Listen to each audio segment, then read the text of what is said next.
like testing identifiability versus non-identifiability.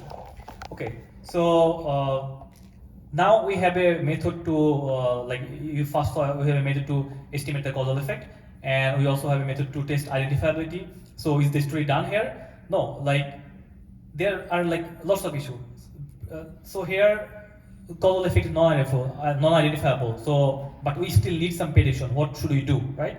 So presence of unobserved confounder will most likely you will see unobserved confounder in the real data, and there will be obvious. In most likely there will be the like gap will not go to zero. So what do we do?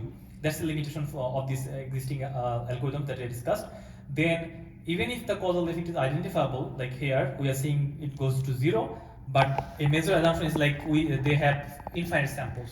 So if the samples, like if we have just 1,000 samples, then even the causal effect is identifiable, you will not see this goes to zero. You will see some gap between the maximum and minimum causal effect. So that's another problem. Then if the variables are high dimensional, then still this gap will not go zero, even if the causal is identifiable. So there's sampling variation. There's like lots of limitations that are open problem we need to address. So here I will just discuss about this one. There's like, okay, causal effect is non-identifiable, then what do we do? So what happens if the causal effect is non-identifiable, right? Even though we know the true graph and can match the observational training data distribution, the causal effect might be non-identifiable. So this paper, partial identification of treatment effect with implicit generative models, they actually address this problem by performing partial identification of the average treatment effect for both discrete and continuous variable. So one interesting feature of their work is like they are handling continuous treatments. So for discrete treatment, you can say, okay, what's the causal effect of taking the drug? You know. What's the causal effect of not taking the drug? You know that. So you get the subtraction and say, okay, this is the ATE or average treatment effect. But when you have a continuous treatment effect, that is maybe there's some dosage, like okay, what's the amount of dosage I should take, right? How much this like syrup I should drink? So that's actually a defined problem. So that's represents the like continuous treatment. So what they do is like they define a different definition for the ATE. They say, okay, I will take a partial derivative of the outcome based on the compared to the treatment, and we will fit some like again some noise to train the model. So they are representing converting to the like continuous case. Now here you can see like some of the, okay, I will discuss one by one. So you have already seen that is they try to the previous like NCM algorithm, they follow some the similar architecture. That is, they try to minimize this ATD formula, like the causal effect, and also maximize this ATD, while they matching the observational distribution and having the same causal graph. Now, as I just mentioned, that is we can never match the causal match the observational distribution like properly, because maybe we have finite samples, or we have like maybe approximation error. So this will never be exactly equal. So what they say is, okay, we don't want equal. What we do is like we want the certain distance between these two observational distributions to stay within some very small value, and then we want to do minimization, maximization. And but then again, like they say, okay, if we use sinkhorn divergence, then and represent like this with like then the loss will be differentiable, and we can do in a like differentiable manner. So this part is done. The difference between like comparison between the observational distribution, what will happen to this ATD part? That's the causal effect part, minimization, maximization part, right? So they do is like for each of these, like they have the samples they have for 1 to n, they use the treatment to evaluate the outcome, like this part, and they add some small epsilon with that, and they subtract it. That means like basically the ATD definition, and they divide by 1 by epsilon. So they are taking the partial derivative, and they try to like that's how they get ATD, and then they try to like maximize or minimize that. So at the end, they will their results look like this. If you see like this green line is the like true like difference between these two the like ATD. That means like that's the true value. And if you directly apply the NCM algorithm that I discussed before this, it will be like imbalance.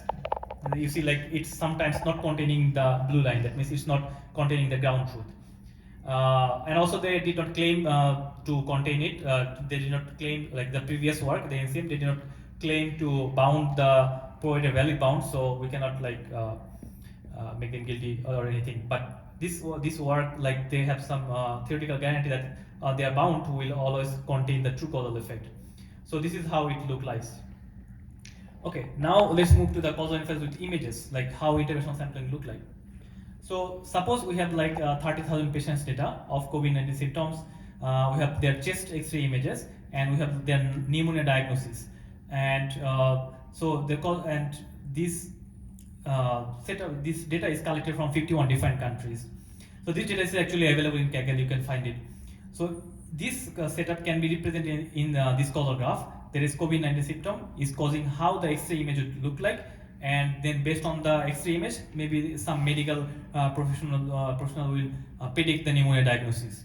Now, the goal is to how likely an average person to be diagnosed with pneumonia if they had COVID symptoms. That means that we want to predict the causal effect of COVID symptom on pneumonia.